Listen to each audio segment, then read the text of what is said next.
Today we're looking at the Battle of Chancellorsville.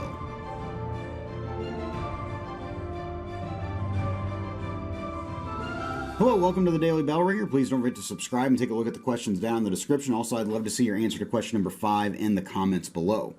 After the disastrous Union defeat at the Battle of Fredericksburg, the Confederacy was optimistic of victory, while at the same time, President Lincoln was searching for a commander that could bring victory in the Eastern theater of the war.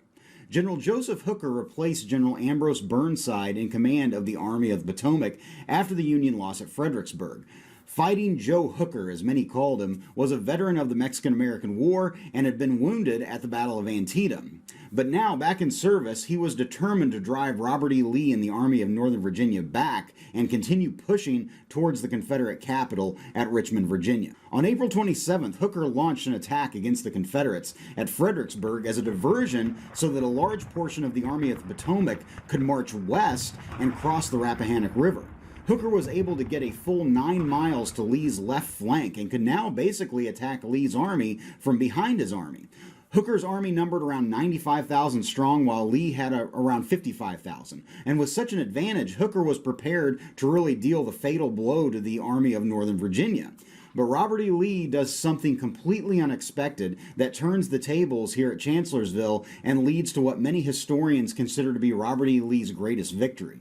Lee decides to divide his army, a strategy that really you never do when you're so heavily outnumbered here. And so Lee left part of his army at Fredericksburg to occupy the Union there. In the meantime, Lee marched west to take on Hooker's flanking maneuver. Lee's army was now fighting on two fronts, and on May 1st, 1863, Lee's army held Hooker's attack, and the Union had to retreat back to near Chancellorsville. Feeling confident after holding back the Union, on May 2nd, Lee ordered Stonewall Jackson to take about 28,000 men and go on a frantic sweeping flanking march around the Union's right flank.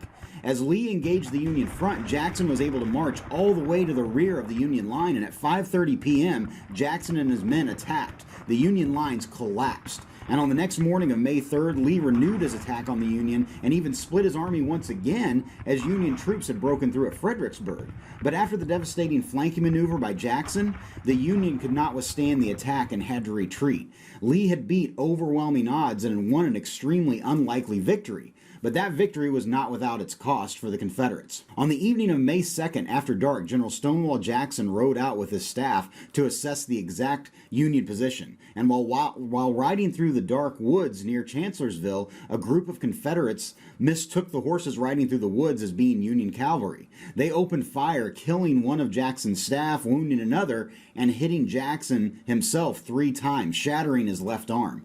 Jackson was rushed to a field hospital where his left arm was amputated.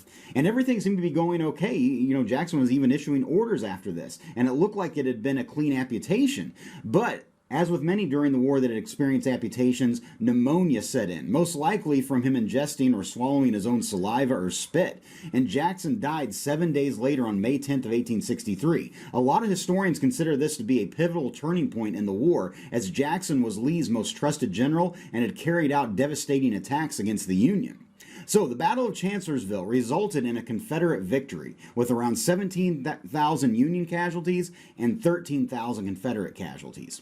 General Hooker remained in command of the Army of the Potomac, but then asked for reinforcements from President Lincoln, who then denied him those reinforcements. So Hooker resigned his command, and now the command of the Army of the Potomac passed to General George Meade. For the Union, this just continued the cycle in the Eastern theater of the war of one general after another being defeated despite having overwhelming advantages. So Lincoln continued his search for the right commander to take command for the Union. For the Confederates, they once again had a sense of optimism after defeating a superior Union force. And despite the loss of Stonewall Jackson, General Robert E. Lee began to plan for a second invasion onto northern soil in hopes of bringing the war to an end. After Chancellorsville, Lee would begin to move his army north, hoping to strike as far north as Philadelphia. But he would be met by Union forces near a small town known as Gettysburg. So with that, hopefully you learned something, and thanks for watching.